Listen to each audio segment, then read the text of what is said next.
Holy smokes. We are live. We are live. Welcome to college football's Peek Around the Corner with your host, Greg Pflugar. We cover everything in college football because we love everything in college football. And if you do as well, please subscribe to our channel. Smash the like button if you like our content. If you want to support this late night emergency live show through a donation, hit that $, make a comment, and I will get to your super chat as quick as I possibly can. Welcome into the studio that sits on the corner of Keith Jackson Parkway and Kurt Gowdy Avenue. Do not be afraid. Do not be afraid, PATC community, for becoming a legend tonight with your comments in the chat or with your phone calls later in the show. Why are we doing an emergency live show? Breaking news, Pete Thamel, ESPN.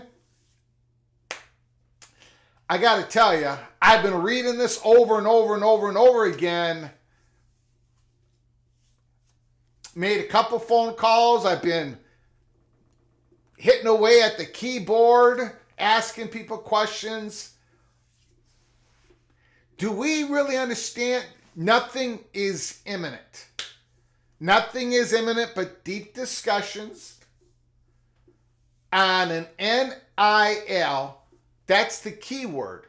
Name, image, and likeness, antitrust case. Deep discussions on a settlement. Nothing is imminent but deep discussions. NIL.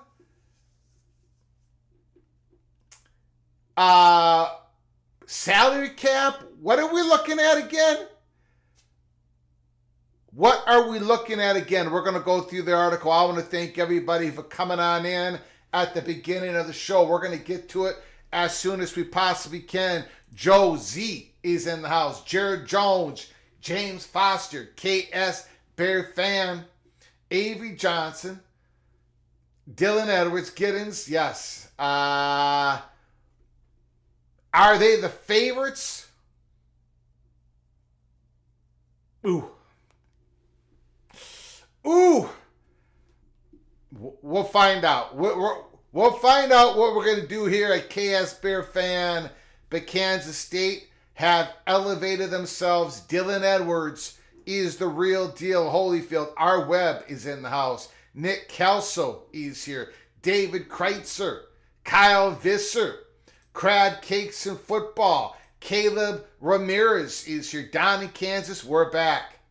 We are back. Mr. Cyclone, Matt Neeson, Matthew Carlson, go blue. Ryan, alerted, and present. Harold Flashman, does the salary cap even matter when most of the money will be earned from NIL deals anyway?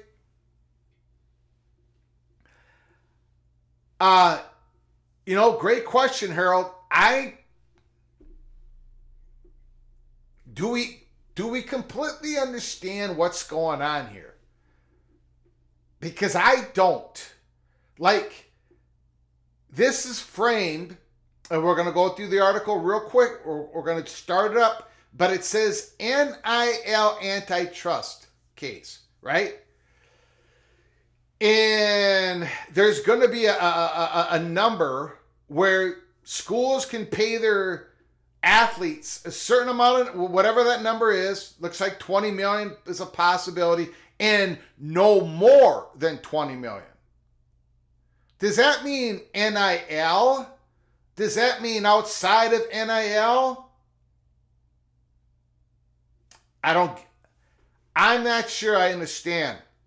And from everybody I've talked to so far tonight, nobody truly understands exactly what this report is. I'm hoping there are other reporters that come out with a report tonight, more information as we're doing our live show, so keep your head on a swivel. Very significant news. Deep discussions on a settlement. Good. Schools are going to be paying off this huge settlement. Good. But then there's another added component to it. Some sort of decision on how much schools, but would that protect the schools in regards to collective bargaining with the athletes? Richard L. is in the house. Jeff Olson, the Evil Badger, is here. Foodie Memphis, greetings all. Rick is here. Immaculate is in the house. Told you to watch USC NLRB ruling, Greg. That is about employment. Clearly, the major powers are working against employment and towards revenue sharing. But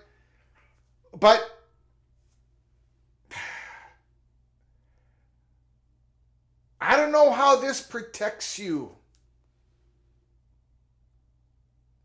How does this protect you from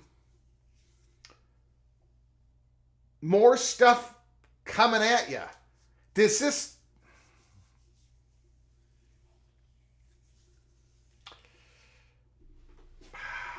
I don't know.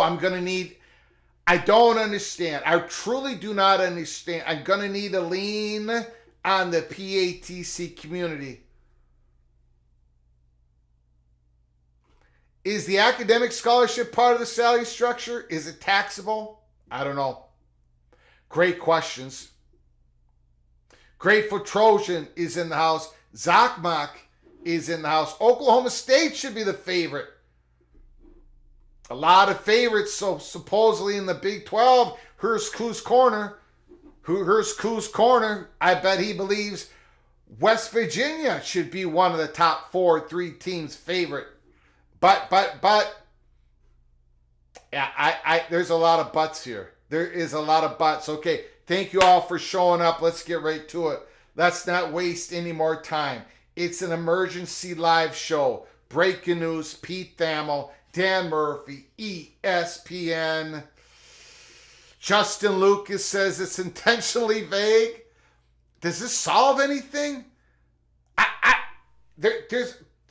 Let's just go through the article. And then as we hit the parts of the article that I don't understand, I'm going to let you know. This could be incredibly significant. But I may not be grasping it the way I should be. You all let me know. The leaders of college sports are involved in deep discussions to reach a legal settlement that would likely lay out the framework for sharing revenue with athletes in a future NCAA business model, sources told ESPN. So they're trying to reach a legal settlement, right? This is an NIL antitrust case versus NCAA.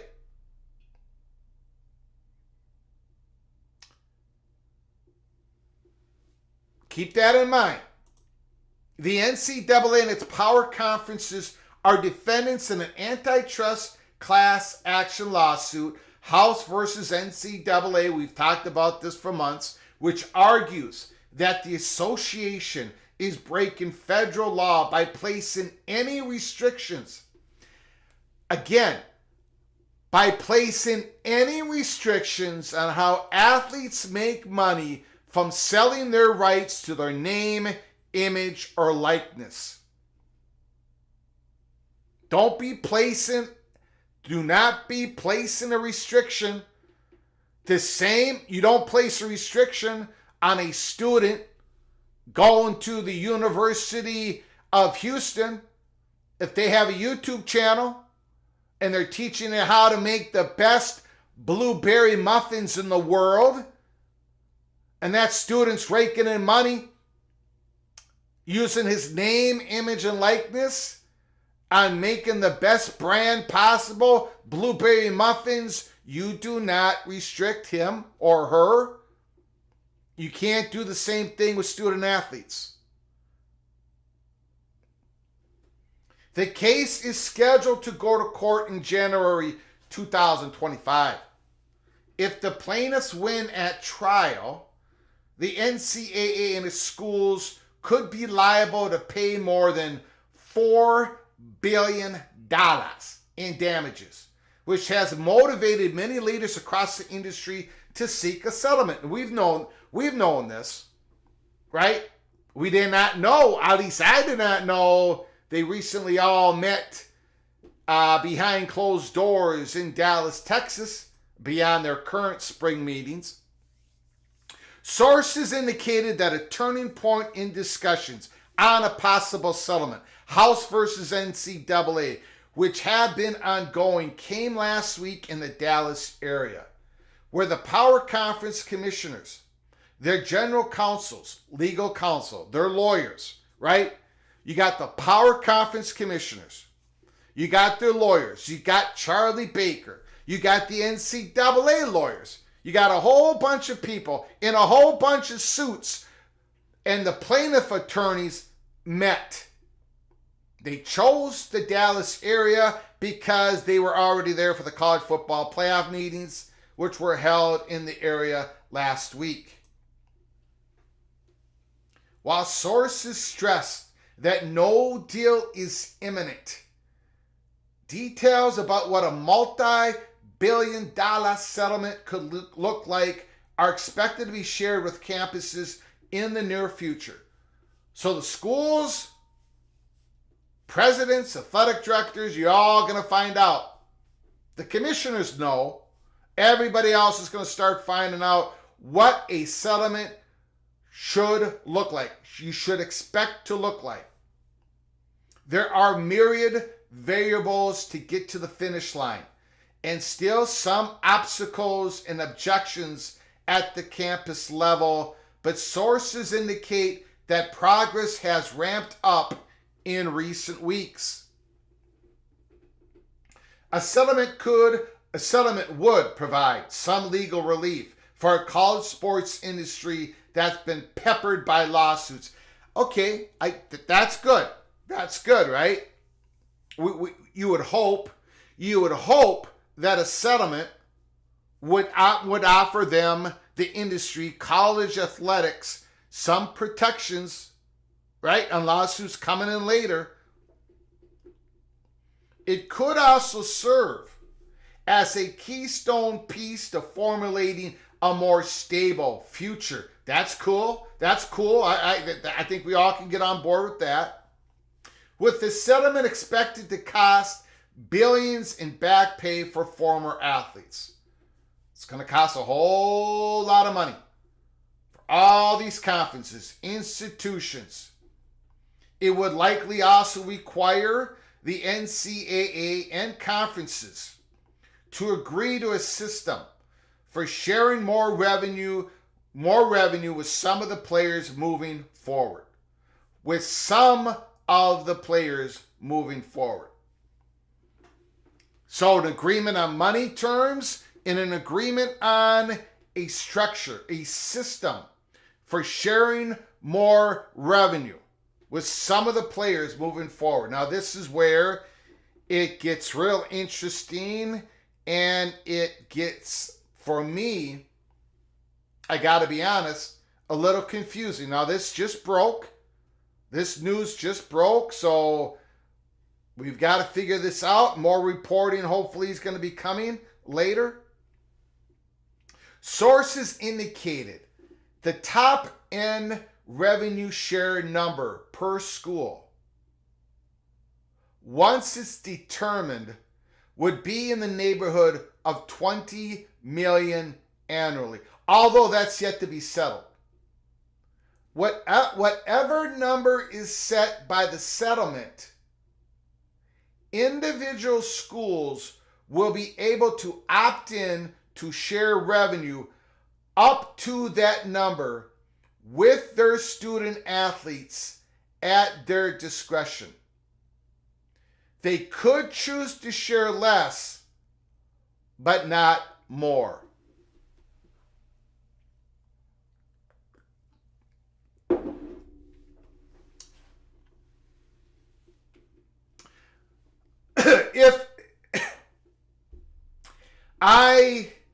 Am I reading that correctly?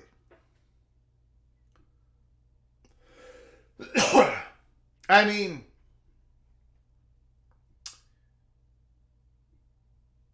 let's just pretend that the $20 million number is the number that they settle on.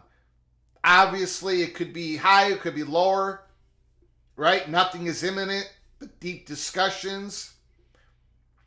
Sources indicated the top end revenue share number per school, whatever number that's determined, would be in the neighborhood of $20 million annually. Now, although that's yet to be settled, whatever number is set by the settlement, whatever number is set by House versus NCAA, individual schools will be able to opt in to share revenue up to that number with their student athletes at their discretion. They could choose to share less, but not more. Really? Are we talking about a salary cap?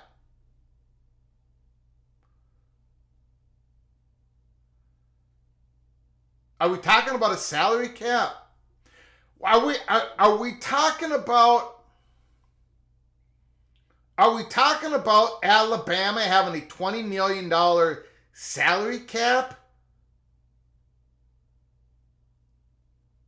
Are we talking about Alabama? Or are we talking about Tulane?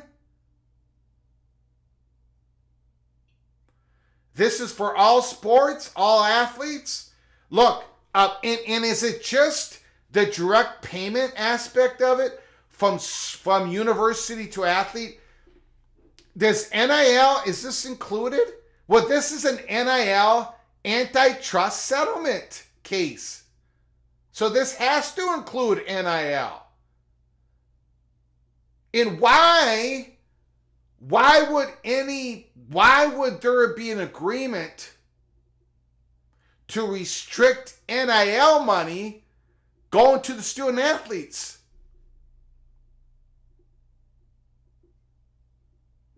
I don't understand it.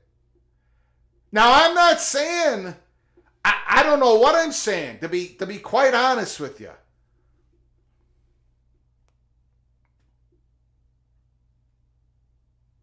I got a whole bunch of different thoughts running through my head here.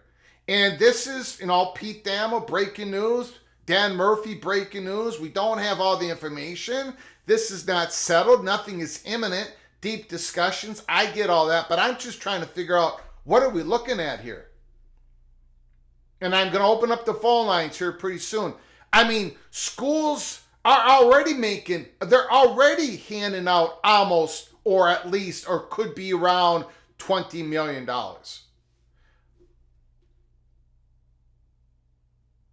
I don't know. I don't understand from the house aspect to this, from the student athlete aspect to this. I don't know. I don't understand why they would settle for this type of deal.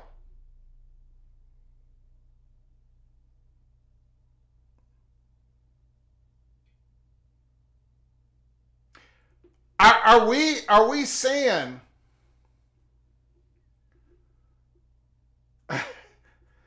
this doesn't make any sense to me? Are we $20 million? Now, in some aspect, let's be honest.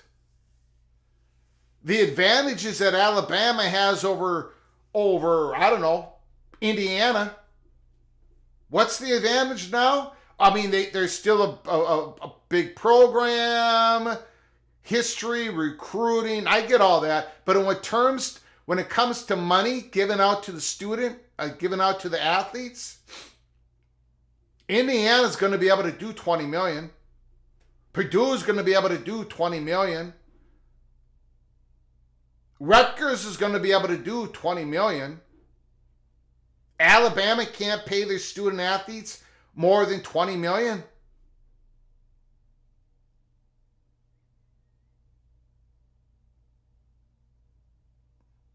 Now, Caleb Ramirez says maybe it's sharing of the media revenue. That could be, but that's not what it says in the article. It could be just non-NIL money, but this is an NIL antitrust settlement. I'm highly confused by. I understand why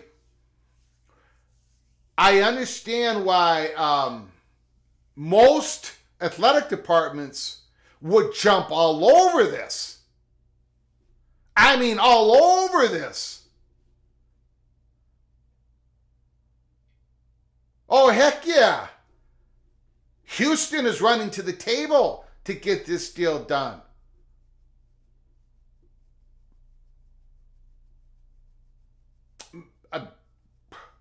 West Virginia, Kansas.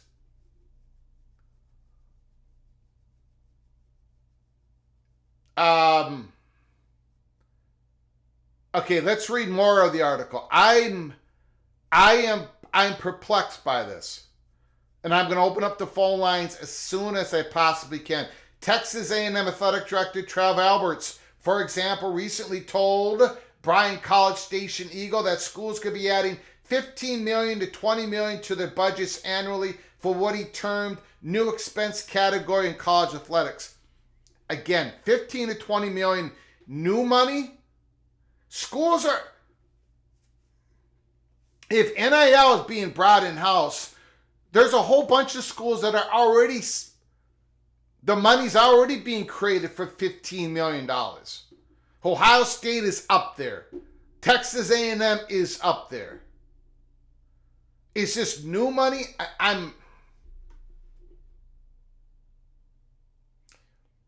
Now, again, when I first read this, it's like, this is money that's not NIL, right?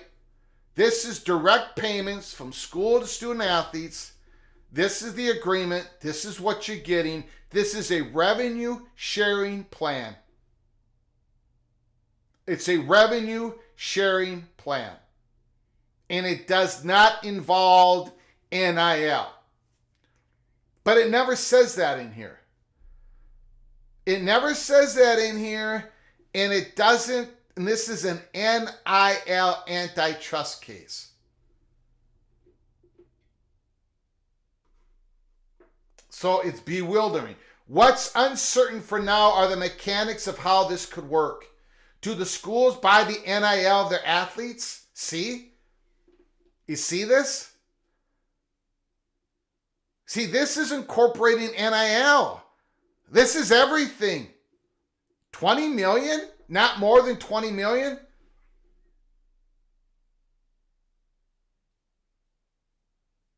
No. Me versus echo chamber. You're saying adding 15 to 20 million, not 15, 20 million total? That's not what it says here. That's not what it says. Of course, I lost it now. Sources indicated the top end revenue share number per school, once it's determined, would be in the neighborhood of 20 million annually.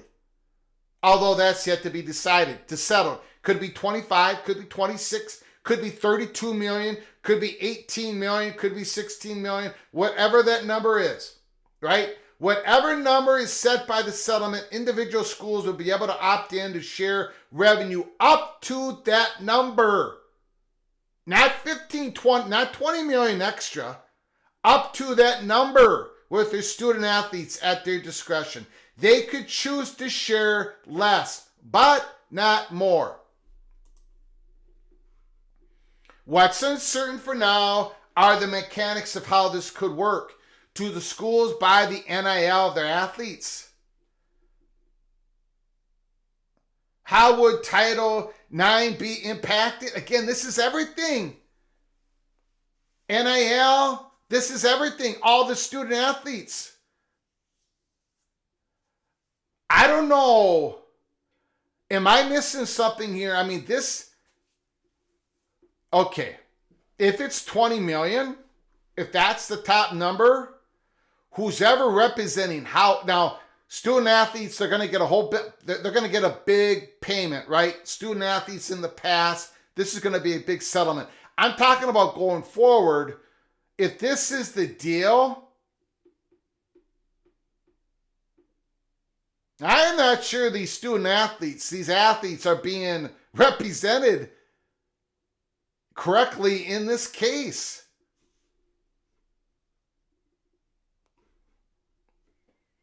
You see, you got Caleb Ramirez. The whole article is a little confusing to me, but I'm not the smartest person.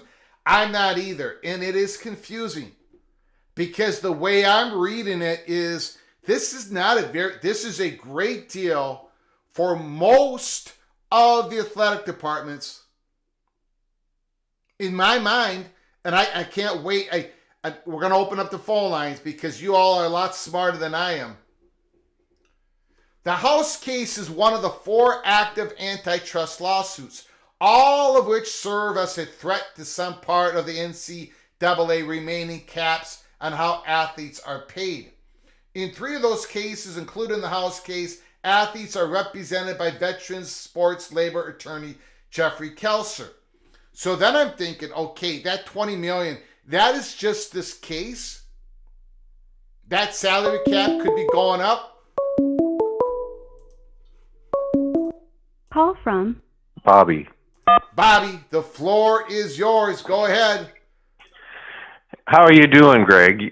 2 shows today. Yeah, 2 shows. I was not expecting this. I would have been on a little bit earlier, but I gotta be honest with you. I was trying to figure out what I was reading. I talked to some people. Nobody quite understands what this is truly all about yet. But what do you think it is? I think how do you revenue share with your students? That I think this is not affecting the outside NIL, because every time that's been taken to a court case, there are no restrictions the universities can do with that. There's nothing you can do with outside money. I think the revenue sharing is viewed as the university's NIL, paying the students for use of their name, image, and likeness as a member of the university. This is total university money to the students for NIL, if that makes sense, separate from the outside money. That's how I read it.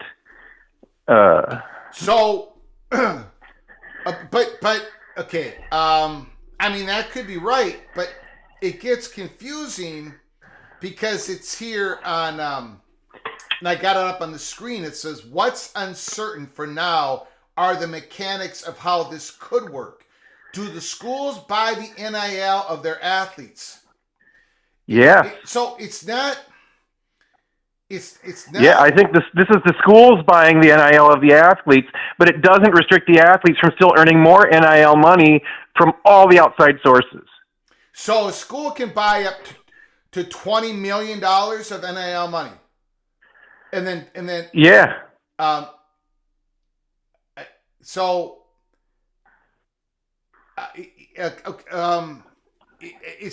so there. Then there really isn't. How do I say this? Then there really isn't any. I mean, they can do that now. There isn't. Well, the universities can't pay their or can't give money like this to the student athletes at all, and that's what this in the basis of the court case is revenue sharing. I mean, they're no. This court case is about NIL. Yeah. This is an NIL antitrust case. So, from the students or from the NCAA? NCAA. College sports leaders in deep talks to settle NIL antitrust case versus NCAA. So, well, versus the NCAA, the NCAA, what do they have to do with the NIL? They can't control it. Well, but they've been restricting it. They've been trying to. Yeah, and so this is about all those years of restricting it. Now Joe Z says the Supreme Court ruled that NIL can't be capped. Well, again, I think this is about revenue from the colleges and their media. I mean, it says in there revenue sharing. I think this is about revenue sharing from their media deals, from the universities to the players. And I don't think this touches money coming in from the outside from other sources that the students can, because every time that's gone to the courts have been consistent. Universities can't touch that stuff. Yes, I completely understand. But why would a revenue sharing part of this settlement, why would that be part of this case? This is an NIL antitrust case. This is not a revenue sharing. I'm confused on why a $20 million, whatever number it is, let's just say it's $20 million, why that is part of the settlement in this case if that is not NIL at all. Or if it is NIL,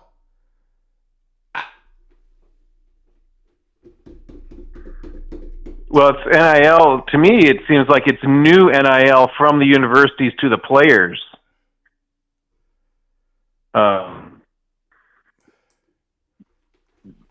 That's what it sounds like to me. How would Title IX be impacted? And that would be that to me. That's why. That's a $100 million question to me, because Title IX says you have to give. It says women and men, but basically you have to give them all the student athletes the same is the implication of Title IX. Whereas there would be certainly some programs that say, let's just dump the $20 million into football or into basketball or, whatever sport, hockey.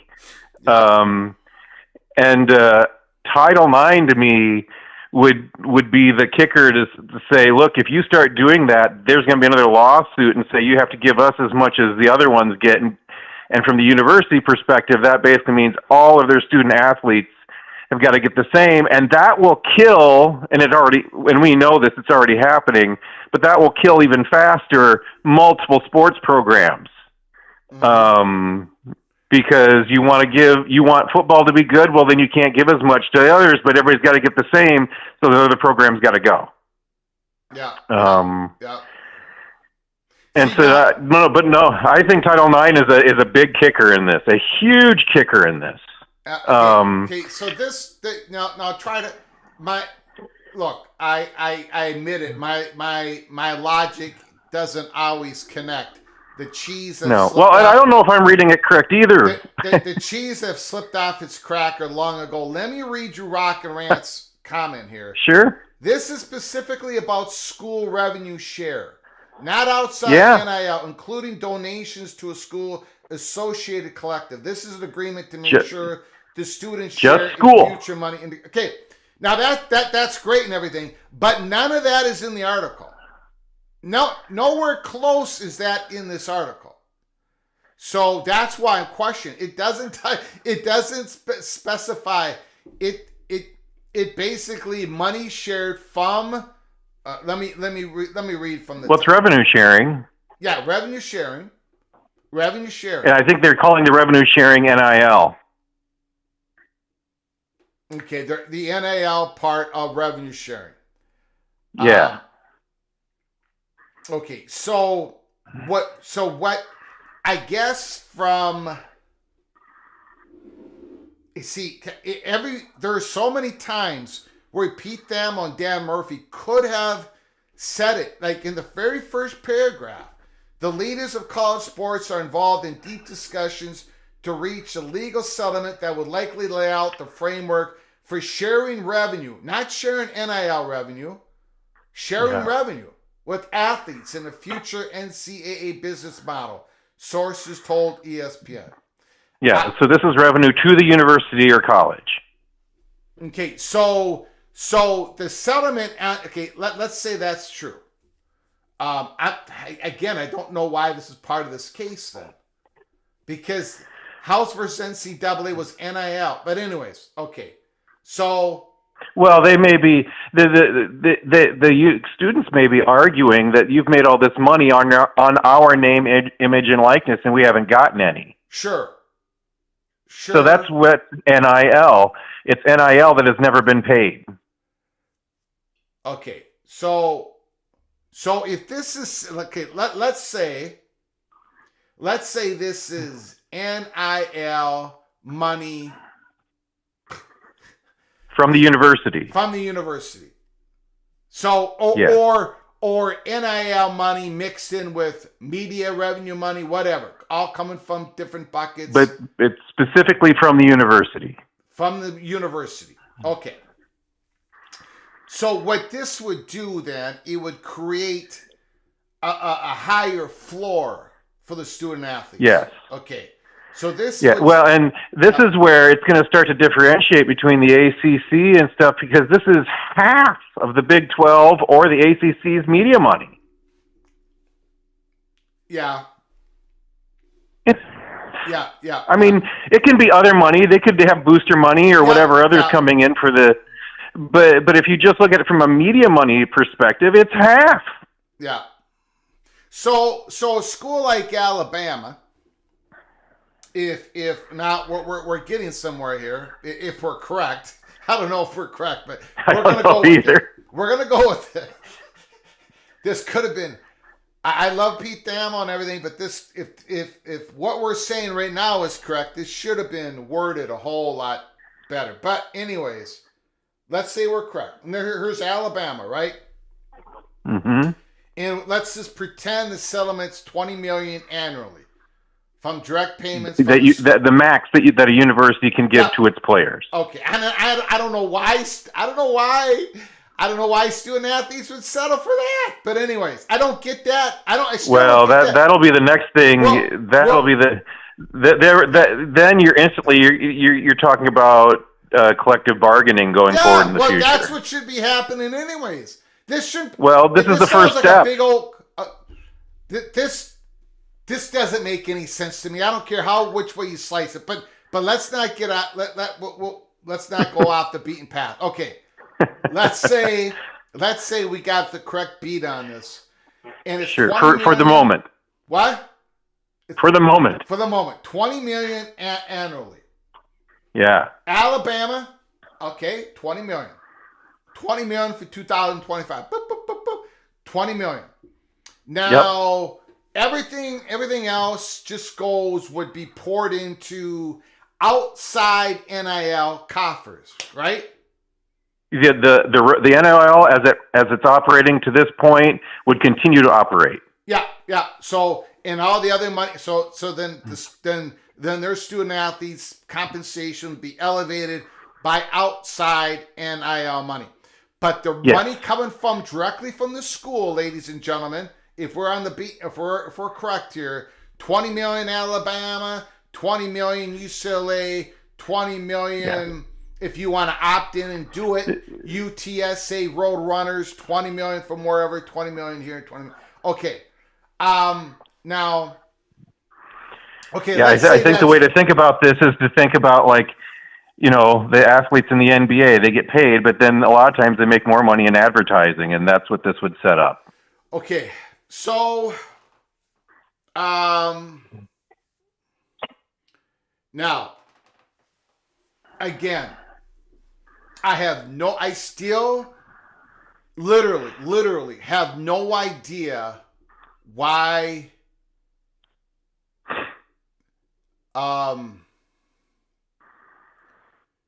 that why they're using NIL? Huh? Why they're using the term NIL? I don't know why the student athletes,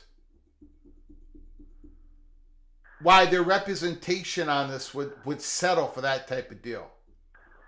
Well, I think they're looking at the universities across the board. If I had to guess, okay, and you're looking at all the universities across the board, and they say, yeah, there's some universities that probably could do higher than 20 million, but there's an awful lot for whom 20 million, that's beyond what they're, and that's also why it's voluntary, and it's a voluntary, but no, that's why I think the cap that you can't go higher than is an important phrase. I think that's coming from the other colleges and universities saying, hey, folks, you're going to turn the colleges themselves into a bidding war, and we don't want that.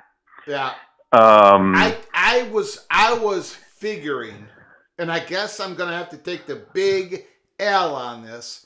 I was thinking there was going to be a collective bargaining between the conference and the student athletes. That may come later. I mean, I think you have to look at this as first step. I mean, I think you have to look at this as the first step. Well, but now the schools, they're going to be entering, if they agree to the settlement, they're looking for protections. They don't want another, right? They're doing this so they can say, okay, this is our cost. This is our cost. This is our cost. There's a certain cost to this to settle. Yes. We're going to be spending a whole lot of money paying past misdeeds, and then in the future, $20 million each year. They're not going to. But there's also going to be some conferences that are going to say, hey, you know what? SEC and Big Ten, we wouldn't mind if that number went up to 30 million. Well, I know that the student athletes that are going to be looking to unionize, whoever's representing these student athletes, I don't know. To me, where this comes back around is going to be right now. This is going to be across the board, NCAA Power 5 or whatever, however Division 1. But going forward, again, I think I can see a couple of conferences saying we can go higher, and what's the NCAA going to do to prevent them? There'd be another layer to this. Yeah. what will the NCAA do to prevent that a certain conference, and by conference, they're going to want to do this by conference so they're not competing amongst themselves. Mm-hmm. Yeah. That's what I figured. And so, but I think this is a first step that you look at it across the board of the NCAA, but then give it a year or two, and then watch the Big Ten and the SEC saying, you know, guys, we'd be happy to have our limit go up to 30 million or 35 million, or, you know, pick your number. And what is the NCAA going to say to stop them? Nothing. Yeah. They've got no standing. Yeah. That's why I see this as a first step. That if you look at it as a first step, so you do it as across the board, and anybody can participate in this to whatever level they want from a university perspective. Well, potentially, and we don't even know if this is what they're actually talking about. I know. We had to start somewhere. Yeah. But I think I see it as a first step, and then once it's in place, conferences. This is how you're going to start to see the stair-stepping of the conferences even more, where individual conferences will say, we can take that number and we're going to put it for our universities at a different point. And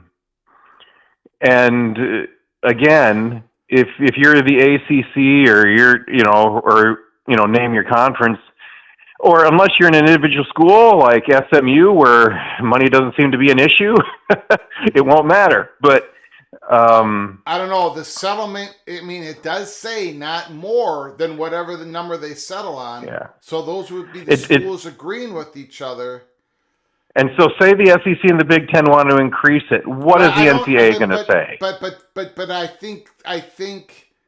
I think they would just pay their student athletes more coming out of a different bucket, right? They funnel that money to those NIL collectors. But then the article says, what are the mechanics? Does the universities buy the NIL? I don't know. I don't know. I don't think we know. I'm going to let you go, Bobby, because I have the phone. Yeah, I'm sorry I took up a lot of time, but that's just how I see it, Greg, is I think this is about the universities. The student athlete sued them because you've been using our name and our image and our likeness. We've gotten paid nothing for it. Got it. And so this is university money coming in, and it's a first step. It's not an end step. It's a first step. But thanks, Greg. Appreciate it. Thank you, sir. Yep. Bye now. Great call.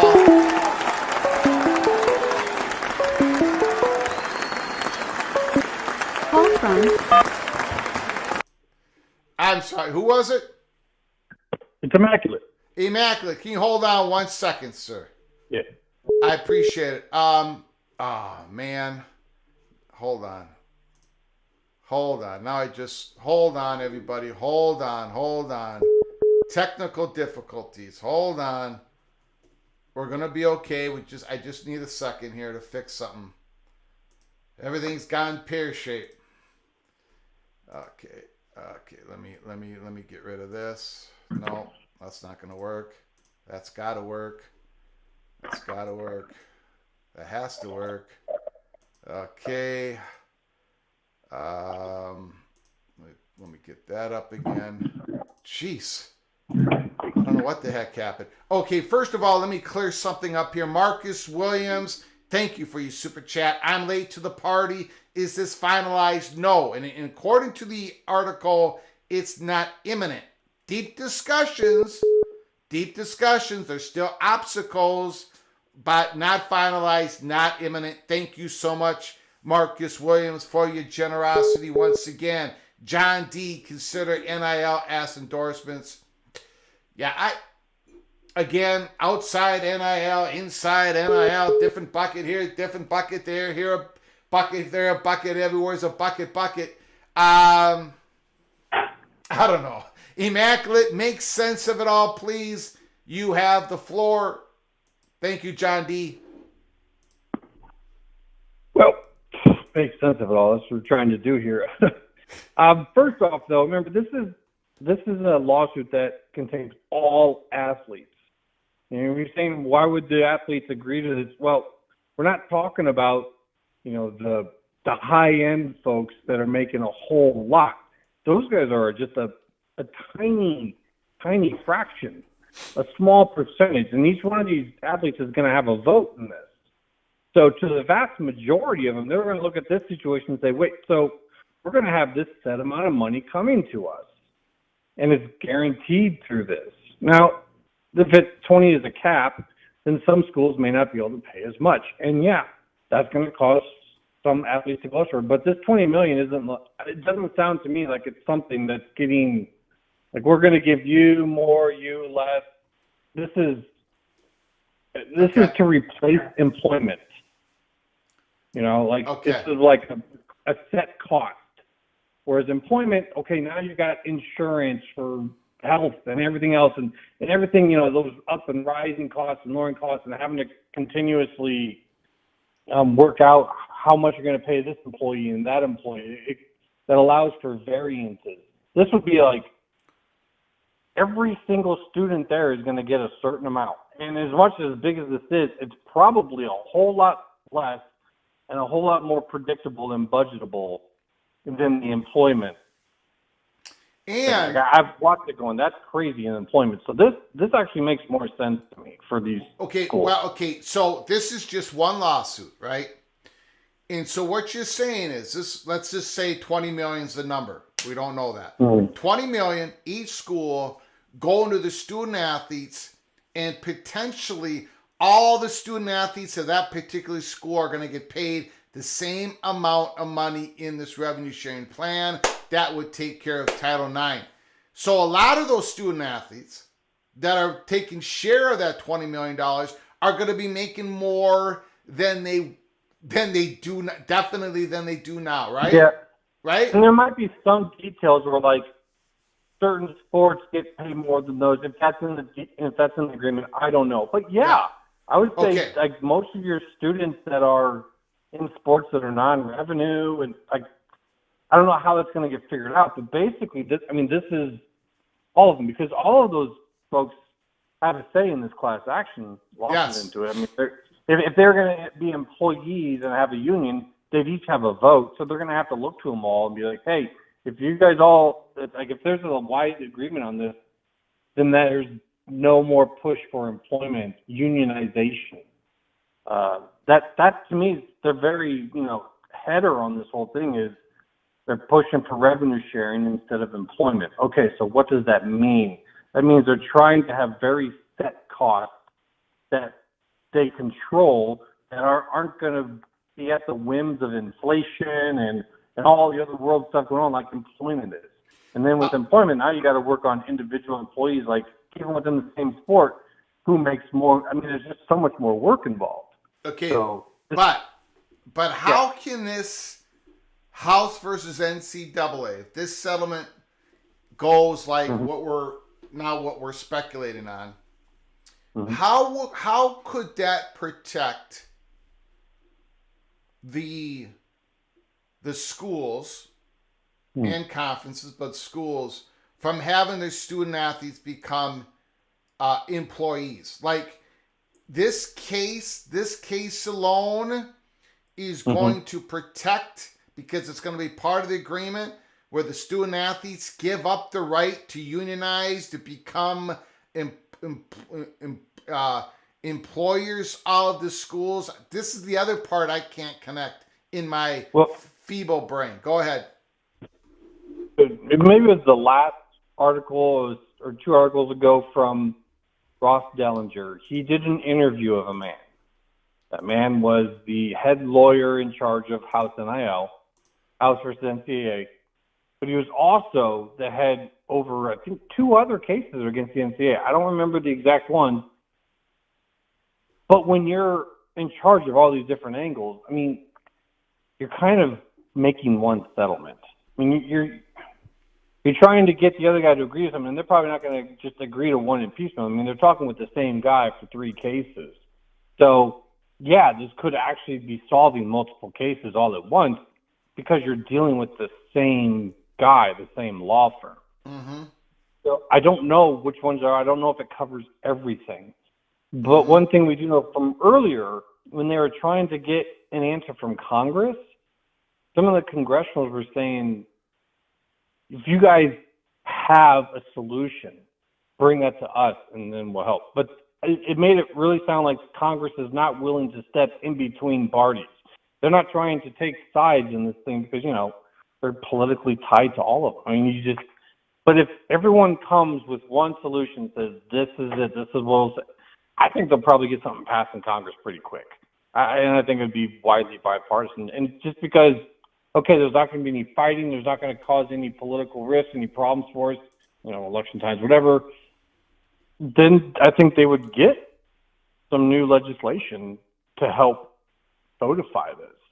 If this is really where widespread agreement is, that might move quicker than any of us think when it comes to, Congress actually doing something, just because it's not going to cause any problems for them. And they look like they did something. I don't know. But I think that's where some of this employment stuff, that's been said earlier. If they get something from Congress, I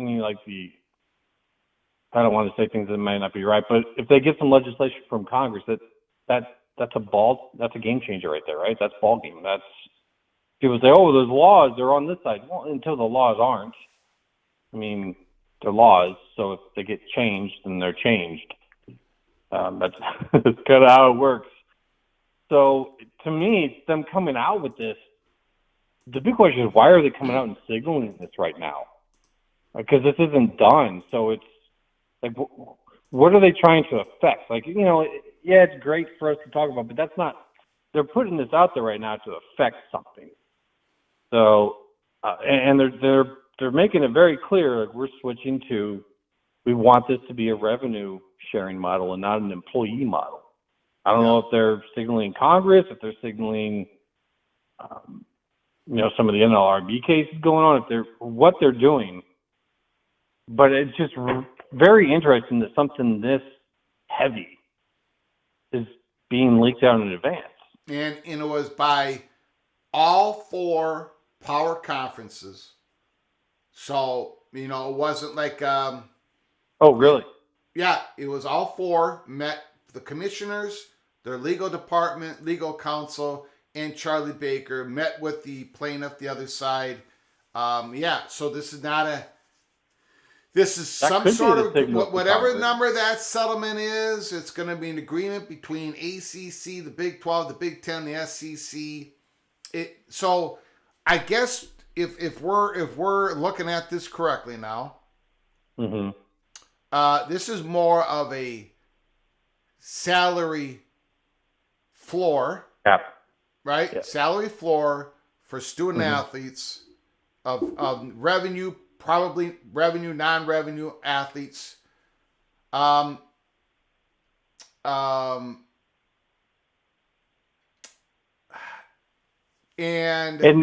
go ahead. Yeah, and collectors are still going to exist, and their players will still be able to get something from those. But now, if you're from the outside and you're looking to spend money you could go be part of this collectible, which will give it to an athlete and then whatever. But wouldn't you kind of want to spend that with the athletic department and have that official connection to the athletic department? You see that in people's advertising, like the official whatever of, this team or that team in professional sports. Well, now they're going to be able to basically say that for the university, for the athletic department, the official whatever of this program, this team, But there can only be, again, right when I think I believe I have this figured out, there can only be so much money going from the, according to this deep discussions, there can only be so much money. Let's say it's 20 million. Let's say that's the number that can go from the school. What? Yeah. Sounds more like the cap. You said floor. I think it sounds like a cap. Yeah, it's a cap. It's a cap. But what I'm saying is, you're talking about NIL going in-house, right?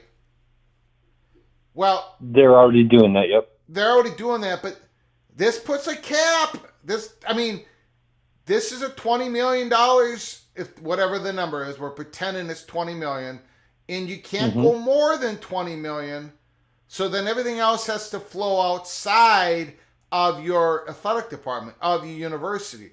The money that's going to, right? Who says the athletic department can't bring in more than $20 million now? Once that they're open to start bringing in all these deals. Well, yeah, but it can't go to the student athletes. Right. So where's it go? Huh? So where does it go? Facilities, whatever. Exactly. Yeah. Exactly. Yeah. They're harnessing it. But that can be done. Well. Yeah, but now they can bring in this NIL type money, name, image, likeness. You know, they can sell sponsorships for particular teams. There's probably going to be a whole lot more that they can now do out of the athletic department that is pure business. I mean, when you look at Stanford and California, both of them, they're brand new president and chancellors, both come from the School of Business. I mean, this is about to become big business. Yeah. Run right out of these athletic departments. And you're seeing some of the new hires, the new positions, and they're like general manager types. It's business. This is where you're seeing some of the professional sports business angles coming into college sports. And, you know, I sit back here and I'm thinking, how does this affect a school like Liberty? Right? Yeah. Huh? I mean, yeah. That's a big, huge unknown. Like, maybe it's like rocket fuel for them, or maybe it evens the playing field for everyone else to catch up to them. Yeah, I don't know. Because what they've been doing in Coosa is, basically this. Yeah. All right, sir. All right, I'm going to let you go. That's my whole thought on this. Yeah. Revenue sharing, that's a cap, and it's going to allow them to make a whole lot more money in those athletic departments. So they seem to kind of be finding a way to turn on the harness this. Talk to you later, buddy. Appreciate it. Thank you, sir.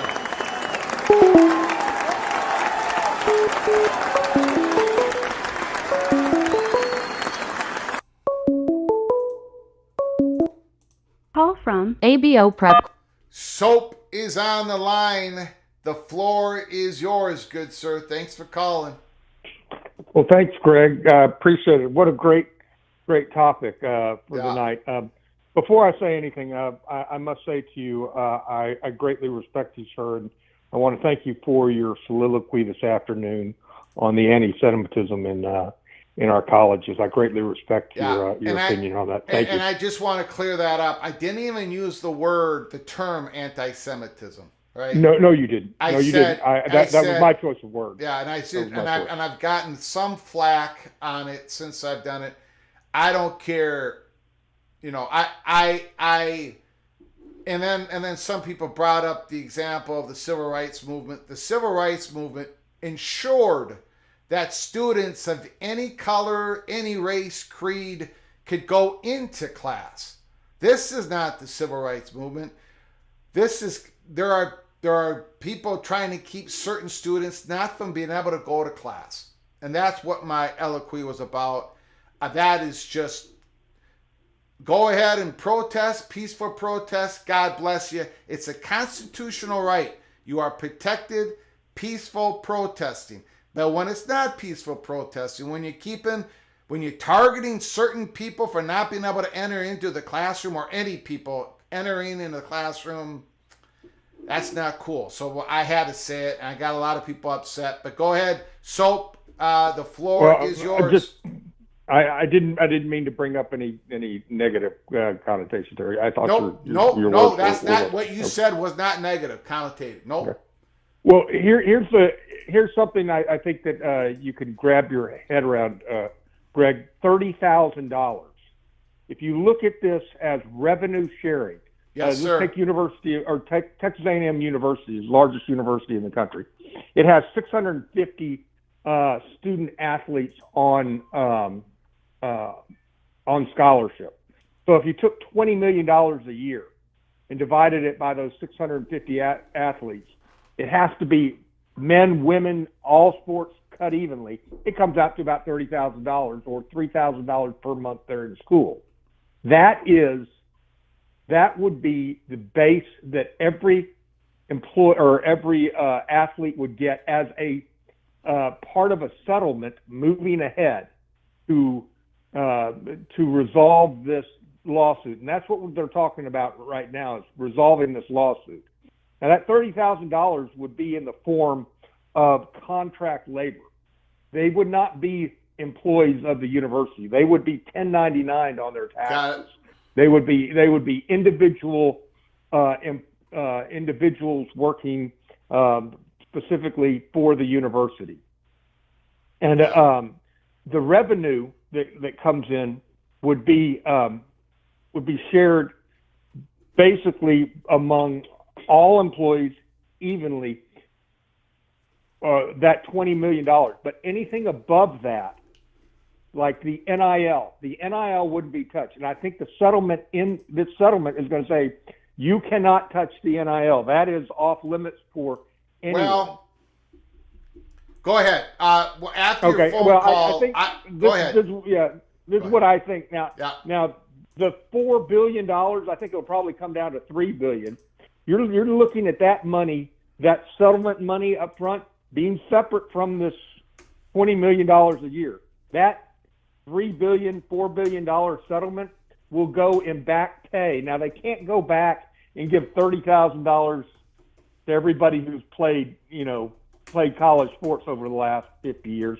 What they can do is take that money and put it into a trust fund for insurance for injuries that occurred when you played football, some type of retirement plan when these students get older. So that money would sit there and generate more money so that there would be some type of settlement. And then some of the money moving ahead that these schools, a bit of that $20 million a year would go into this retirement fund or this fund to help, destitute students or whatever it might be. But I think there'll be that settlement money is separate from the money moving ahead. Sure. Yes.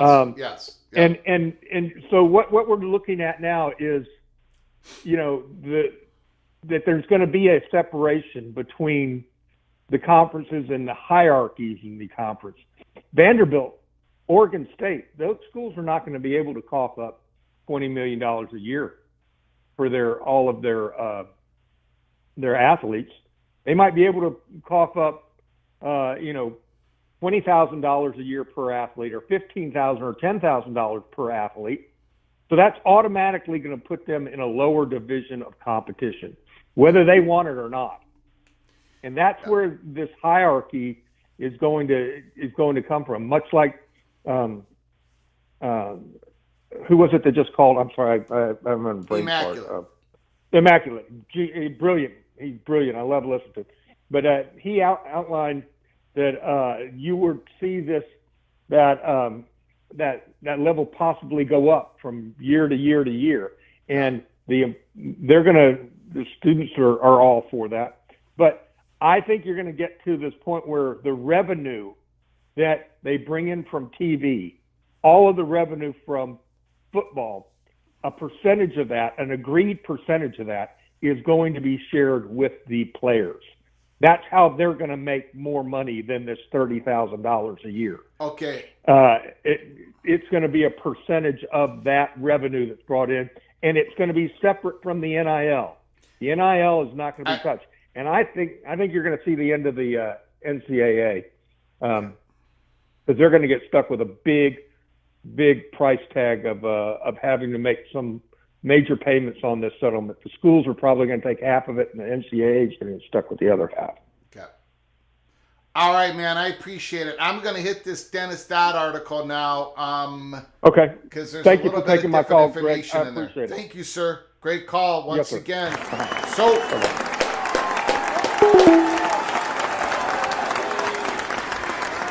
Great call by Soap. Thank you very much. I'm just going to take the phone off the hook for a moment. We're going to open up the phone lines once again. I do want to hit this Dennis Dodd article because, well, Immaculate said there is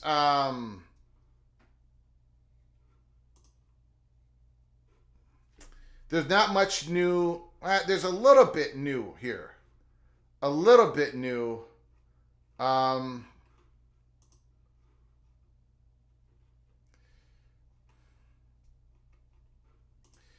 don't know. Maybe the way he's phrasing it. I don't know. Here we go. First of all, it says SEC and the Big Ten developing plan to share revenue with players in potential landmark change to college athletics. Pete Thamel said it was all four commissioners of the power conferences, Charlie Baker, their legal counsels, but Dennis Dodd's looking at it from an SEC Big Ten developing a plan to share. The model being discussed by college sports top conferences could go a long way towards settling outstanding lawsuits. Okay. The SEC and the Big Ten are at the center of developing a revenue sharing plan with players that would redefine college athletics for the future, CBS Sports has learned. Again, Pete Thamel said it was all four commissioners involved in this. The still unrefined proposal, currently utilizing the name Modern Model. Modern Model, remember that name, would not only share revenue with players, but also perhaps help settle the House versus NCAA lawsuit that goes to trial in January 2025. So Dennis Dodd is saying, look, the revenue sharing model that they're trying to figure out, they're hoping that also help settle the case, but the creation of this revenue sharing model kind of stands on its own, possibly, maybe. The antitrust lawsuit is a class action complaint alleging the NCAA and power conferences have conspired to suppress athletes' compensation. The lawsuit continues to be the top hurdle for programs in planning college athletics' future. Settlement money alone could cost universities between $15 million and $20 million. The settlement money alone. Forget about the annual. So it'd be like the first year could be 15, 20 million on the settlement, and then another 15, 20 million on, right, that first annual direct payment to the student athletes. Athletic directors have been frustrated trying to figure out how to rearrange their budgets or otherwise account for a payment of that size.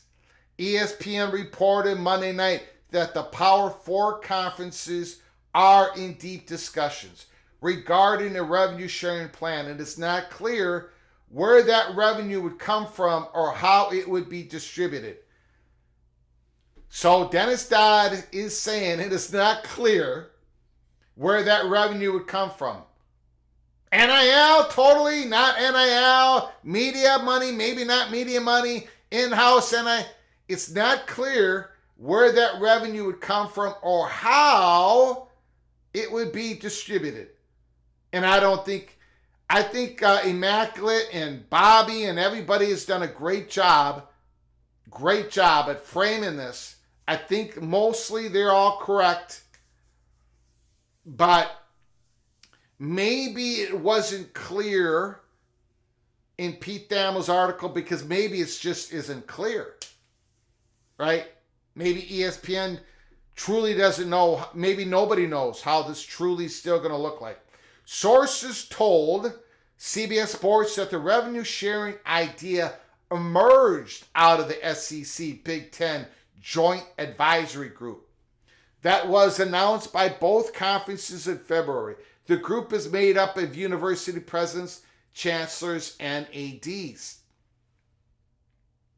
House plaintiff attorney Jeffrey Kessler had no comment when reached, neither about the plan nor the prospect of settling the lawsuit.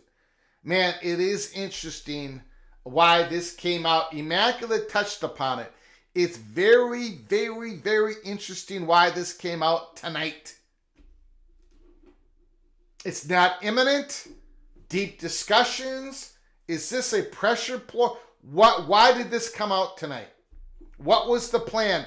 Who leaked it? Why? What was the motivation? It's something that schools hope they can take to Kessler and say, here's something that we propose as the future model. Will you take this to settle as the future part of your case? Explain a source familiar with the talks. They're trying to get the House plaintiff. They're trying to say, look, the lawyer, will you take this? Can this be part of the settlement? The House suit claims college athletes are entitled to a share of television revenue as well as money from their likenesses appearing in video games from the past. Because it is an antitrust case, damages sought could be tripled. If the case goes to jury and the NCAA loses, the association could be on the hook for at least $4.2 billion.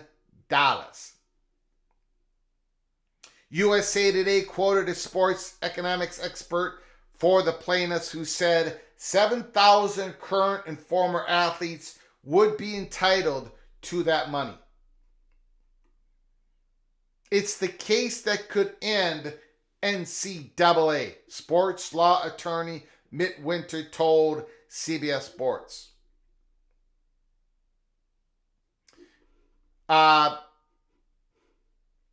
Since at least 2021, major college athletics has been stuck in neutral as NIL emerged as largely an uncontrolled way to compensate players.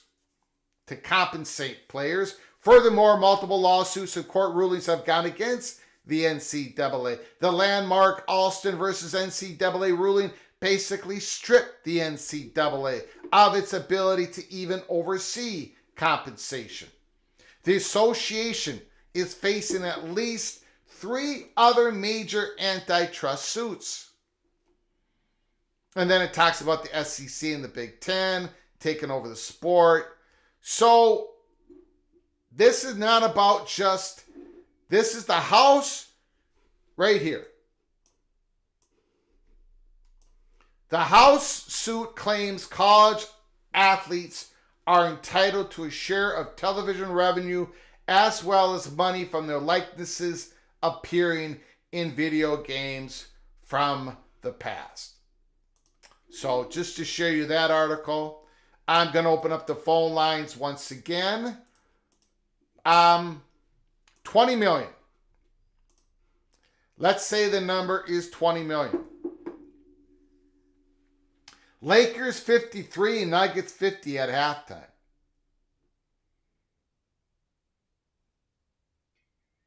Interesting. Very, very, very, very, very interesting. I wouldn't mind the Lakers winning that game. I'm sorry, Richard L. I'm sorry, Mr. Colorado Buffalo.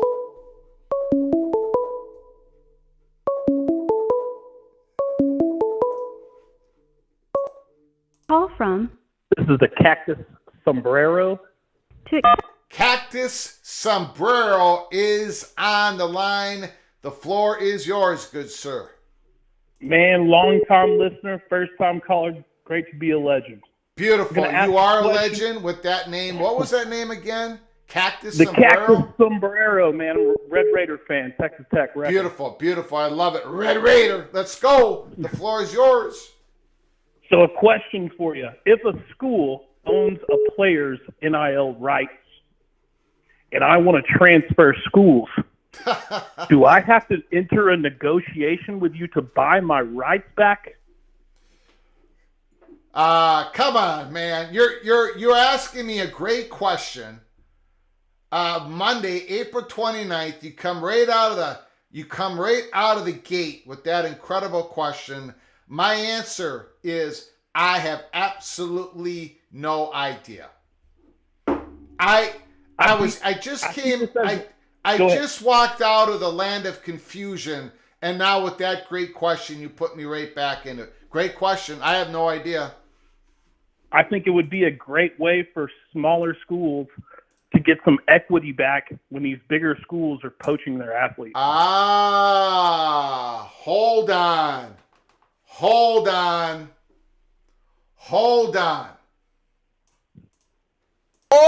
my God. Wow. Did you hear that, guys and gals? Cactus, what was it? Cactus sombrero? Cactus sombrero. It's a cactus hat. Can you imagine?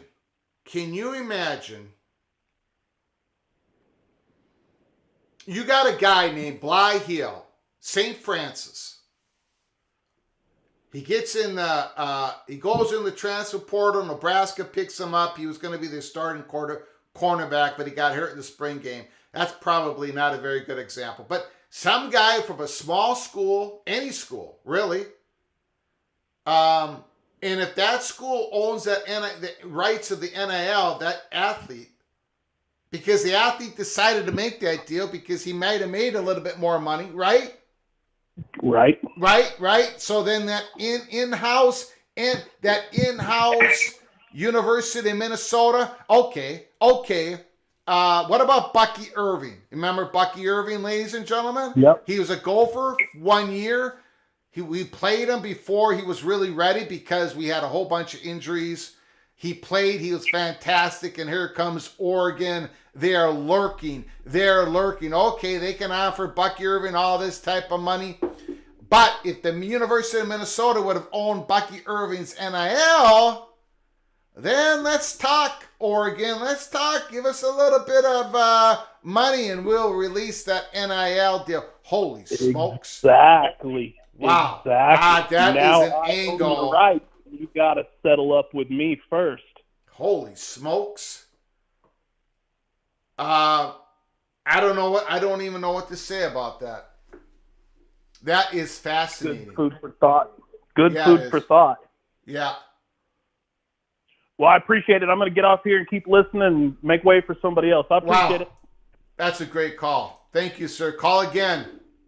Absolutely. Thanks. Bye. Wow.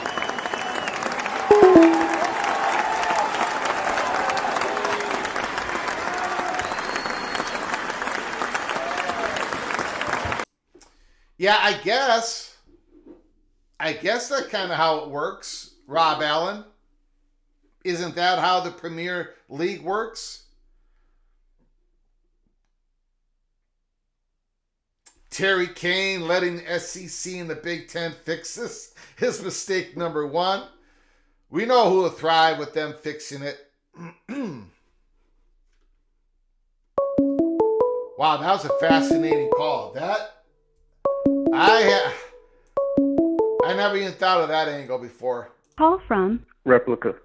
Replica is on the line. The floor is yours. Haven't heard from you lately, Mr. Replica. Nice to hear from you, sir.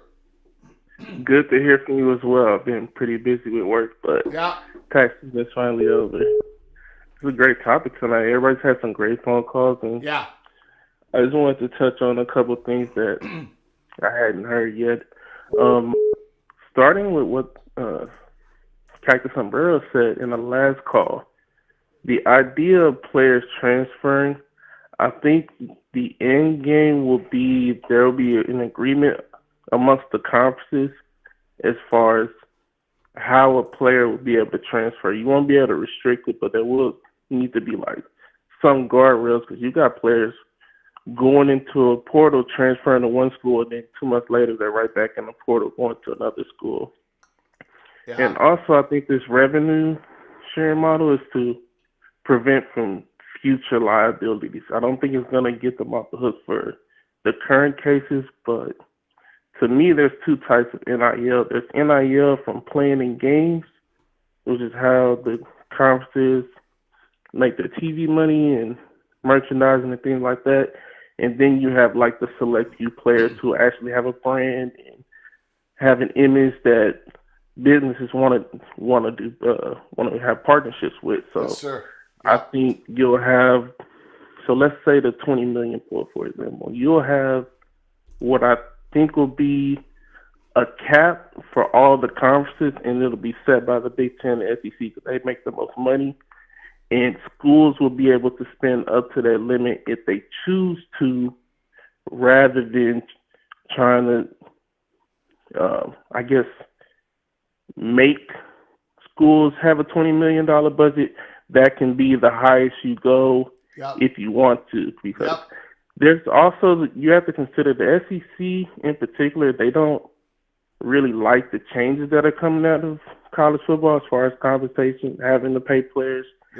There were already rumblings out of Texas A&M about players not getting paid NIL. That they were originally promised. So that's I think you'll have, there'll be discretion between the schools if they want to spend. So a school like an Indiana, maybe a Vanderbilt or Mississippi State, they may not want to spend at that highest tier, but they have the ability to if they have that ambition. And the schools outside of the Power 2, like a Texas Tech or TCU or Houston with like a billionaire donor for Tillman, if they want to get in the game. Or a Liberty, right? Yeah, or Liberty, or you never know. Like SMU already kind of has a program where they pay their football and basketball players, but I think the conferences are trying to make it to where they can pay all their student athletes a certain amount, and then the ones that are more valuable than the others can have their NIL deals or maybe get compensated more within that model while it's still kind of being fair, if that makes sense. Maybe it's performance incentives, maybe it's academics incentives, if you're getting your grades right. Great comments, man. I appreciate it. Fascinating. We do have Amanda Kristovich from Front Office Sports who says, I can confirm that college industry leaders expect the House case to settle. To me, the biggest news here is that the meeting took place in Dallas last week among attorneys.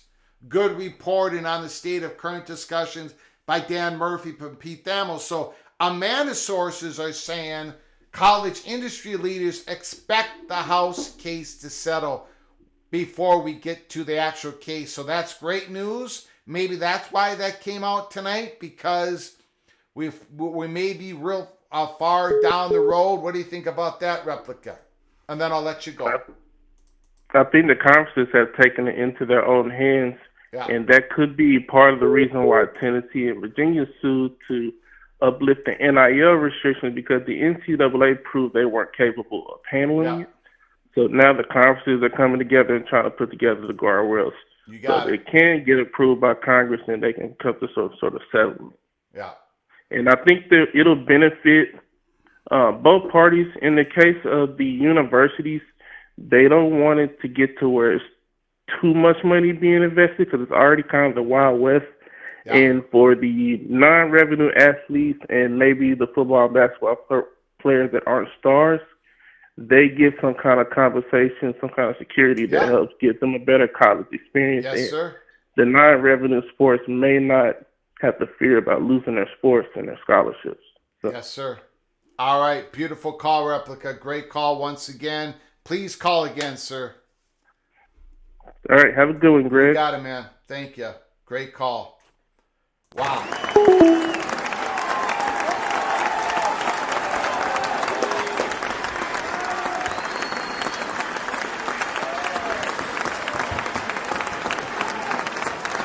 PATC community is on fire tonight with their great calls. Phone lines open. I know there's a bunch of people trying to get in. Phone lines are open. 763-260-1333 late Monday night. Call from Jessica. I'm sorry, did not get the name. Hey, this is Gary from Nebraska. Gary from Nebraska. Hey, how you doing? I'm doing great. Are you a Cornhusker fan? Oh, yeah, I'm big time. Well, did you watch my live show earlier today? Yeah, I did. You did all right, yeah. Nebraska should be, they should be all right, but after all what we've been through, I'm still a little cautious yet. I need a little proof. I understand, but man, that it looks good. But Dylan Raiola is the real deal, Holyfield. That is. Come on, that guy's so talented. He is. But still, it takes more than one guy to win. Yeah, I understand, and I'm a Golden Gopher, so it hurts my soul to be saying all that. But the hype train is on the track. It's rolling down the track. And I think you guys got a pretty good future. But go ahead. The phone line is open. Okay. Talk about what you want. First thing I want to say is that, Mac, I made him a little mad the other last time I called. And I just want to say, well, football is football. But when it comes to these tornadoes, Ohio 8, Nebraska, and we had, and people got hurt. Yeah. We got to remember, football is football. Yes, sir. It's just, we can argue with football, but when it comes to that, it's time to put it away and make reality reality. Yes, sir. You're absolutely correct. Okay, now, my question I have for you is, I'm an old dog, and we're throwing money around like it's Monopoly money. Yeah. And you know what? We got an economy that's not very dang good right now. Yes, sir. And do you honestly believe throwing money around like this is really sustainable without what's going to happen when this bubble breaks? Because really, this sport, whether it's basketball, football, baseball, whatever it is still fan-driven, whether it's through TV or going to see it in person, it's still a fan-driven. And even if big companies buy it, the fans are still the one that's buying the product. We're still the one that's watching the advertisement. We're still the one that's buying the souvenirs. If we don't have the money to pay these big guys, they're going to cut it. So where does the money come when this bubble breaks? Nobody is thinking about that. Well, they just keep thinking money, money, money. Where's it going to come from when this breaks? Yeah. That's a great question. I don't. So I mean, I'm gonna listen. I know you don't. I know you can't stick your finger and have a guaranteed answer to it. But I wish people would answer that question because nobody does. Yeah. All right. I'll let you go and I'll try to answer it. Okay. Take care. You got it. Appreciate it. Bye-bye. Great call.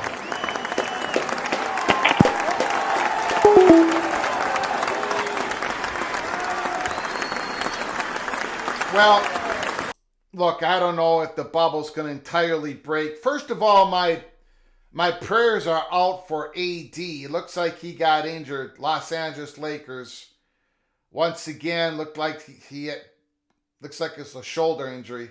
Well,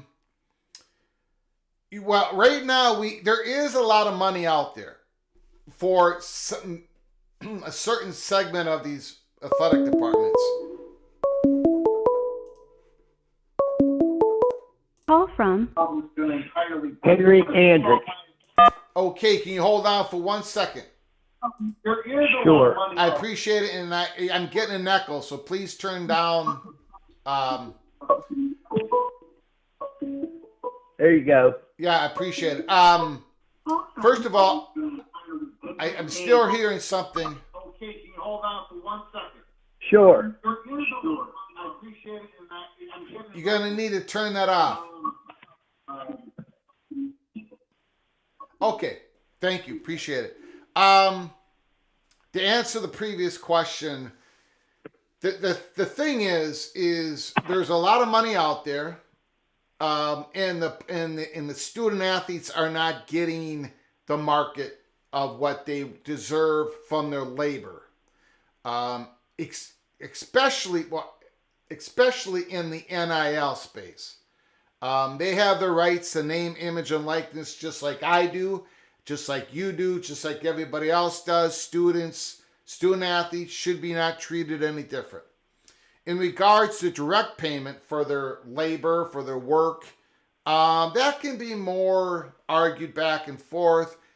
I still think there's going to be an employment angle to this. But we're not. I don't want to go down that beaten path. But if the money dries up, let's say the game that we all love, because that's why we're here tonight, college football is peek around the corner. If the game does not, if it loses our attention because of whatever, let's say the main issue is competition. Because we're watching, when we watch college football, I believe a lot of us are watching the pageantry, the history, but what we're really watching for is the competition. We love the competition. We love being a fan of the school we went to, the local school, or we just fell in love. We just fell in love with the football program, okay? But we want to see competition. It doesn't mean, look, I'm a Gopher fan. We're going to be bad. We're not going to be in contention for the next 50 years, right? I'm not looking for that. I'm looking for competition in regards to there's at least a chance that on any given Saturday, one school could compete against the other. We're all play by the same rules. We all there's a certain set of guardrails where competition is the product that you're selling, and you're at least taking it halfway serious, that it doesn't become a joke. Okay? If whatever reason, if us fans start turning away from college football, and we're not doing that right now, we're tuning in, but if we start turning away, then then the money's going to dry up, because we're the ones, like the previous caller said, we are the ones that dump the money into the system. If there wasn't interest in college football, these student athletes wouldn't be compensated. Their compensation is going to go up. It would not be going up if we were not interested. So be careful, college football, on how you treat the consumer, the fans, right? Be careful how you treat us, because we're the ones that give value. We're the ones that give money to you all. And if it breaks, the media market has been tight. And if it completely breaks in a couple years from now, then the student athletes are going to be affected by that. No question about it. Caller, thank you for your patience. I did not catch your name. Henry Andrick. Henry, thanks for calling. Go ahead. The floor is yours. I don't usually call. This is only the second time, but I am a 5-month member of your early peak, and I enjoy your show all the time. Appreciate it. Now, the one thing that I was going to talk about is, I think eventually we're going to have a cap on the money that people can spend, schools can spend on each sport, like college football. If you have a maximum you can spend, that gives everybody a sort of a fair chance. Yeah. You'll only spend, say, $50 million or $30 million on all your college football team. I don't care. You got to pay. I don't care how you pay your people. You can pay your quarterback $50 million, and the rest of the players don't get anything if that's what you think you can do. Yeah. But I think there's going to have to be a cap on what each school can spend, period. I know that's going to bring the cheating back again, probably.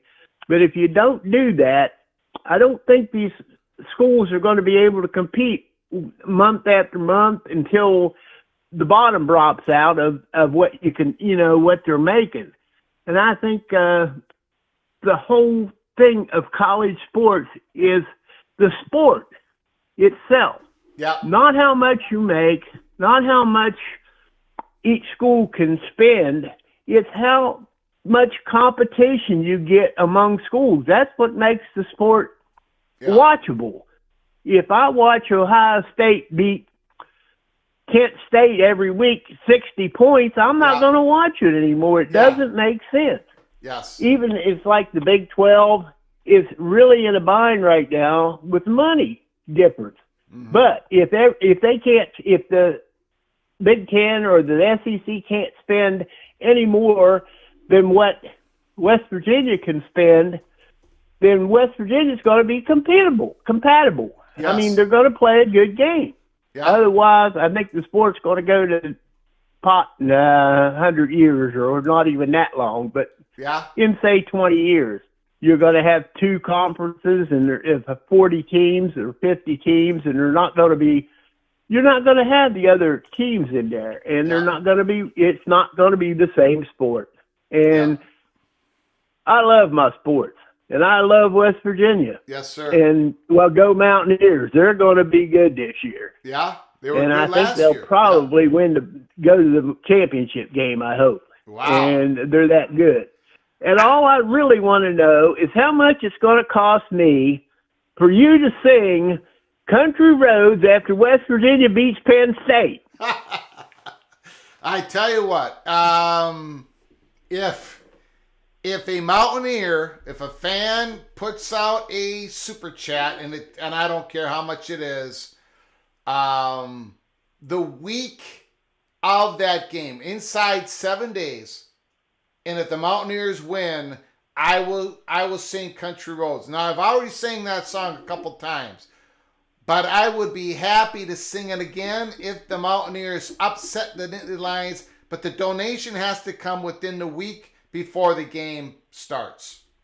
And I don't care if it's $1, $1.99, whatever. Those are the rules. So, okay? You got it. You got it. I'll give you 5 memberships for if they win. Beautiful, but do it the week before the game begins. That's when it becomes official. That's when it locks in. And make sure your comment I will says do that. You sing Country Roads if the Mountaineers beat the Nittany Lions. And we'll lock it in, and I will do it, sir. You got it. And thank you for the call. I appreciate it. Thank you for calling. Call again. I will. Thank you. Got it. Bye-bye.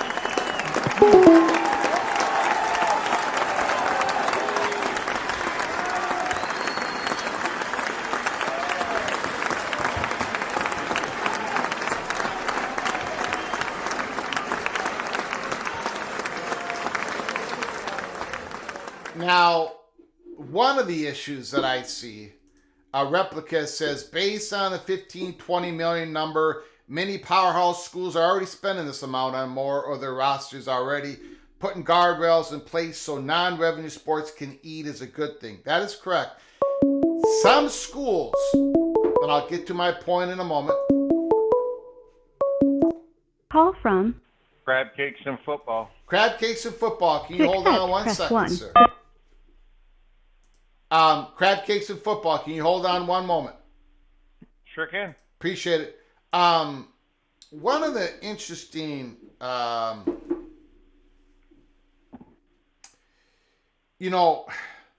non-revenue sports, like the Big Ten versus the SEC, and we can do Big 12 versus ACC, but the Big Ten versus the SEC, the Big Ten have a lot more athletes, student athletes, on average, non-revenue sport athletes with scholarships, way more than the SEC do.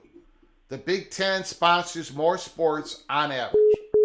So the student athletes within those universities are going to get a little bit less money than average than the SEC student athletes. Look at Ohio State. I don't know how many student athletes they have scholarships. They sponsor 35 sports. Look at how many sports that Alabama sponsors.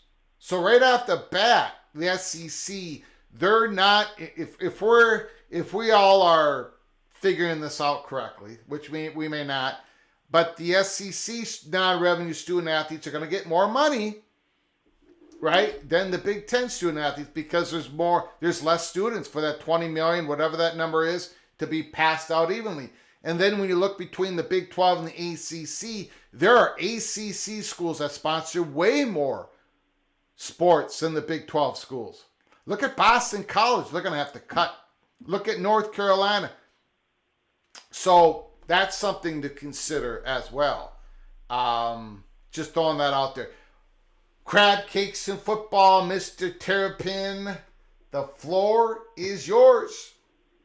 How you doing tonight, Greg? I'm doing good. It's been a busy day. This is our second live show. I appreciate everybody for coming on in. And if you're new to the channel, please subscribe. Hit that subscribe button. Open up your notifications. Smash the like button. But make sure you subscribe because I've been telling everybody we can come on live anytime. This is the second time today. So you got to make sure you have your notifications turned on. The college football's peek around the corner. Go ahead, Mr. Crab Cakes and Football. I might be way in left field on this because I know nothing when it comes to, bargaining agreements and all that money talk and everything. So I really don't have 2 cents to put in there. But when it comes to your average student at named school here, eventually they're going to file a suit for unfair practices unless the school turns around and separates from the teams separate from there, because one's getting a free education with the NIL money, and then that are getting basically money given by the school for being, everything. Meanwhile the tuition is going up on the other students, most likely. Yeah. That at some point somebody is going to figure out an angle to sue the schools and whoever for that, and it might be at the lower levels like the Dartmouths or whatever. Yeah. It could be at a big school. It could be, but at some point in time, that is going to happen, and when that happens, now you're going to basically have bankrupt, almost bankrupt. I'm not going to say fully bankrupt, but on the verge of being bankrupt, because by paying back payments for all these years for athletes that didn't get the opportunity to make NIL, and then you've got, if I understand that correctly, and then you got what's going on now with NIL and possibly owning the rights to each individual person's NIL. Then all these hundreds of millions of dollars, well, they start off at 20, but let's be real, it's going to grow. $100 million or $50 million or whatever. Meanwhile, you got Susie, scientist over here, who's racking up $200,000-$300,000 worth of tuition bills. That at some point it could be a failed attempt. It could actually get somewhere, because most of the time they actually do get somewhere.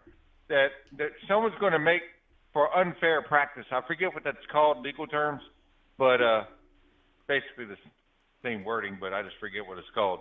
Yeah. But someone from a regular student is going to sue over this, because now they're part of the same system, being treated completely different than than the athlete student, who still has the student clause next to them. So, because they're getting a free education and everything else. Granted, they'll be paying taxes on all this money they're getting. I don't think they've figured that out yet, but at some point, I think that's what's going to happen, and then you're really going to have a mess on your hand. That's why the NCAA needs to split from the school as soon as possible. And although it'll be Maryland by name, Alabama by name, Minnesota by name, Penn State by name, whoever by name, but they're not actually going to be part of the system, because if they're part of the system, now jealousy is going to set in, and people are going to file lawsuits about the fact that unfair practices between both. I forget what that's called legally, and you got some legal minds out there that probably think I'm a joke right now, and they're probably right. But okay. They think I'm a joke every day, which I am. Go ahead. But I mean, that's my fear, though, because you got a lot of people that go to school, they bust their butts, they get the good grades, they try to get the scholarship, they go to the school, they're they're doing, and this, that, and the other. And sure, they'd love to see their sports do good. They want to see their basketball, football, baseball, golf, whatever, name sport here, do great. But now this extra 20, 30 layers is being added to it of all this money being thrown around. And meanwhile, they're leaving school, like I said, with a tremendous debt. And most likely their dorms aren't going to be in the best shape and this, that, and the other, but brand new facilities are being built for the athlete. I mean, there's a lot of correlation between the two, although it's not money infused. I mean, so at some point, I'm thinking someone's going to just, you know what, Dad, I'd like to sue and just see where we can get with this. Okay, son, I got the money. I'll write the check. We'll hire a lawyer. Hopefully we can get it to the Supreme Court. And then that's when I think everything breaks loose. So Okay. just a thought that I had. I could be way off target. But that's been bugging the crap out of me ever since the beginning with this NIL thing. So that's my thought for tonight. It's strange. I could be way off base, or I could be close. I do not know. You could be on to something, or you could be on something. So I know I'm not on something. I got a CDL. If I'm on something, I'm going to lose my job. So got it. All right. Just joking. Appreciate it. I know. I'm just. Hey, man. Catch you later. Thanks, sir. Great call.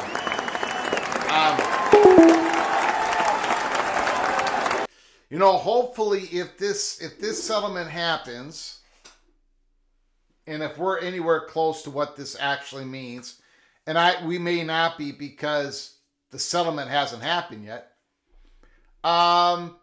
Hopefully, it will protect the college football, college athletics industry from all these lawsuits pouring in, right?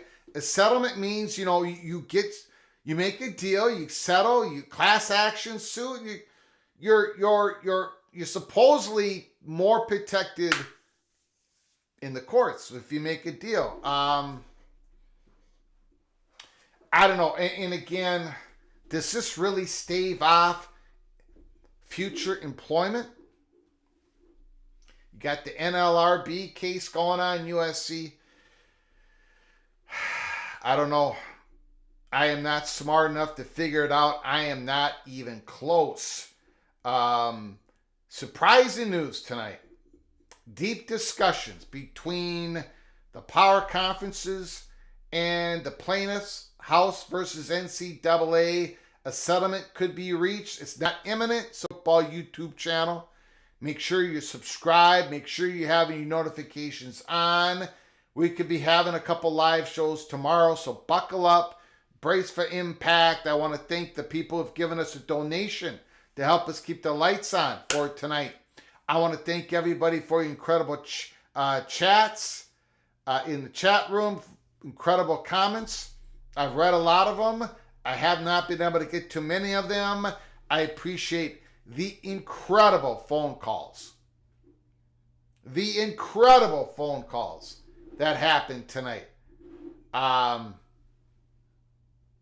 The one that talked about the cactus sombrero, the gentleman, when he talked about if an NIL, if a school owns a student athlete's NIL, and that student athlete goes and transfers, what happens to the NIL?